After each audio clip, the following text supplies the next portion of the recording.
ഇന്നത്തെ കത്ത് വായിക്കാം. എവിടെ നിന്നാണ്? കൊല്ലത്ത് നിന്നാണ്. സന്ധ്യയാണ് എഴുതിയിരിക്കുന്നത്. പ്രോഗ്രാമുകളെല്ലാം സ്ഥിരമായി കാണാറുണ്ട്. ഇത് മകൾക്ക് വേണ്ടി എഴുതുന്നു.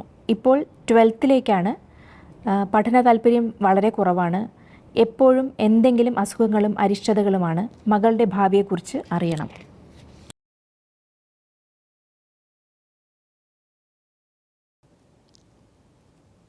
ചന്ദ്രൻ പൗർണമി ചന്ദ്രനായി നിൽക്കുന്നു. അങ്ങനെ ജാതകനിലയിൽ പൗർണമി ചന്ദ്രൻ്റെ 7ാം രാശിയിൽ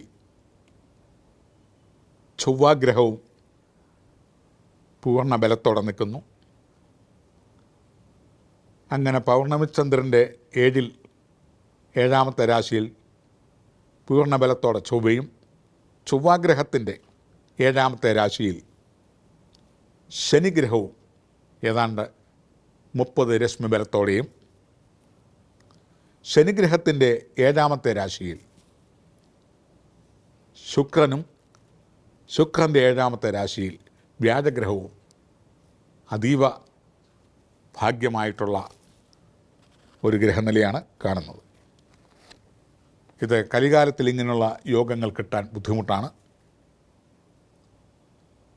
കൃതായുഗത്തിലും ദ്വാപരയുഗത്തിലും ത്രേതായുഗത്തിലുമൊക്കെ ധാരാളമായി കണ്ടുവന്നതും കലിയുഗത്തിൽ അപൂർവമായി കണ്ടുവരുന്നതുമായ ഇന്ദ്രയോഗം കേട്ട് കാണും.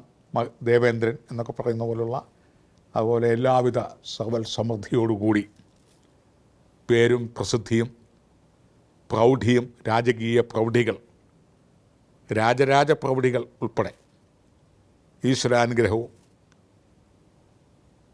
ദൈവങ്ങളുടെയും ദേവന്മാരുടെയും അസുരന്മാരുടെയും മനുഷ്യരുടെയും ഇടയിൽ ഒരുമിച്ച് പേരും പ്രസിദ്ധിയും ലഭിക്കുക എന്ന് പറയുന്ന ഒരു യോഗവും കൂടിയാണ്. അന്നും മനുഷ്യരുണ്ട്, അസുരന്മാരുണ്ട്, അസുരഗണമുണ്ട്, ദേവഗണത്തിൽപ്പെട്ട ദേവന്മാരുണ്ട്, ദേവദേവന്മാരുണ്ട്. ഇവരുടെ എല്ലാ ഇടയിൽ തലയുയർത്തി നിൽക്കാനുള്ള ഒരു യോഗമാണ് ഇന്ദ്രയോഗം. ഇന്നും നമ്മുടെ സമൂഹത്തിൽ ഭരണപക്ഷത്തും പ്രതിപക്ഷത്തും സമകാലീനന്മാരിലും അധക്കൃതരിലും എല്ലായിടത്തും ഒരുപോലെ നിൽക്കുന്ന, സുസ്മേരവദനായി നിൽക്കുന്ന ആളുകൾ ഇന്നുമുണ്ട്. അവരിലുമൊക്കെ ചെറിയ തോതിൽ ഒരു 1/4% ഇന്ദ്രയോഗങ്ങൾ കാണാം. ഏതായാലും കലിയുഗത്തിൽ ഇത് കിട്ടാൻ വളരെ ഭാഗ്യമാണ്. വളരെ ഭാഗ്യമുള്ളവർക്ക് മാത്രമേ ഇത് കിട്ടത്തുള്ളൂ. ഐശ്വര്യം, വീര്യം, യശസ്, ശ്രീ, ജ്ഞാനം, പ്രതാപം, സ്ഥാനമാനാദികൾ, യുഗാന്ത്യം വരെ പേര്, ഇപ്രകാരമുള്ള അവസ്ഥകളായിരിക്കും ഇതിൽ നിന്ന് കിട്ടുന്നത്. കലിയുഗമായതിനാൽ യുഗാന്ത്യം വരെയൊന്നും ചിലപ്പോൾ പേരും പ്രസിദ്ധിയൊന്നും കിട്ടിയെന്ന് വരികയില്ല. ഇപ്പം നടക്കുന്ന കാര്യങ്ങൾക്ക്, ഈ യുഗത്തിൽ നടക്കുന്ന യോഗങ്ങൾക്ക്, ഭാഗ്യങ്ങൾക്ക് ഒന്നും അധികം മൈലേജ് കിട്ടുന്നില്ല. മൈലേജുകൾ ഓരോ നൂറ്റാണ്ട്, അല്ലെ പ്രത്യേകിച്ച് ഓരോ 1000 കൊല്ലങ്ങൾ കഴിയും തോറും യോഗനിലകളുടെയും ഓരോ മനുഷ്യരുടെയും ഭാഗ്യങ്ങളുടെയും ശക്തികൾ കുറഞ്ഞു വരികയും ചെയ്യും.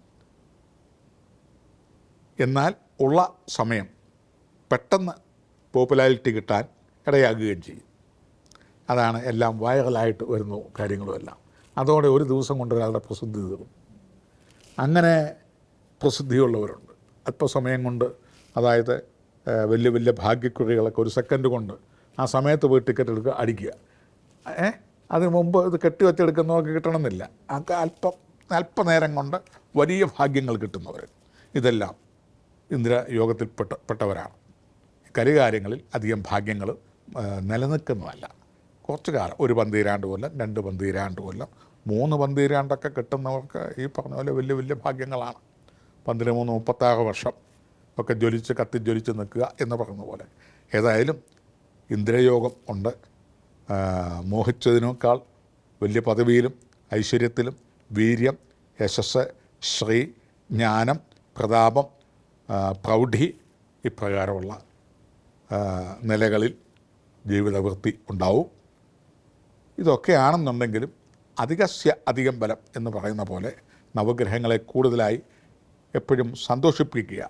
നല്ല ആരോഗ്യവും ആയുസ്സും ഒക്കെ ഉള്ളവർ, ഇപ്പോൾ മഴക്കാലമൊക്കെ വരികയാണ്, അവരെന്താ ചെയ്യുന്നത്? നല്ല നാരായണ തൈലമൊക്കെ ദേഹത്ത് തേച്ചു,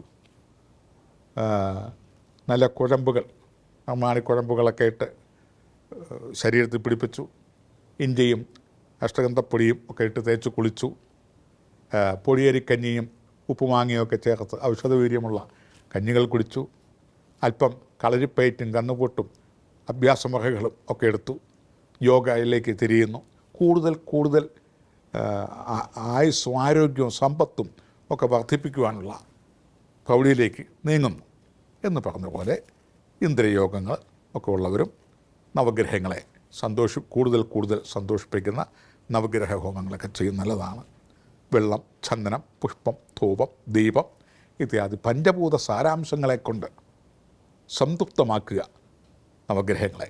സൂര്യ ശൗര്യ മധേന്ദുരുച്ച പദവീം സന്മംഗളം മംഗള ബുദ്ധിച്ഛ ബുധോ ഗുരുച്ഛ ഗുരുതാം ശുക്രസുഖം സംശനീം രാഹുർബാഹുബലം കരോതി വിബലം കേതു കുലസ്യോന്നതിം നിത്യം പ്രീതീകരാ ഭവന്തു ഭവതാം സർവേ പ്രസന്നാഗ്രഹ. അങ്ങനെ നിത്യവും നവഗ്രഹങ്ങളുടെ ഐശ്വര്യം ഈ ഇന്ദ്രിയോഗമുള്ളവരിലേക്ക് ചൊരിയട്ടെ, അല്ല എന്നിലേക്ക് ചൊരിയട്ടെ സങ്കല്പിച്ച് അത് തലമുറ ആ ഭാഗ്യങ്ങൾ ലഭിച്ച് മുന്നോട്ട് പോകുവാനായി ഈശ്വരാനുഗ്രഹത്തിന് വേണ്ടിയുള്ള നവഗ്രഹ പൂജകളുമൊക്കെ ചെയ്യുക. എല്ലാവിധ ഭാഗ്യങ്ങളും നിറഞ്ഞു നിൽക്കുന്നതാണ്.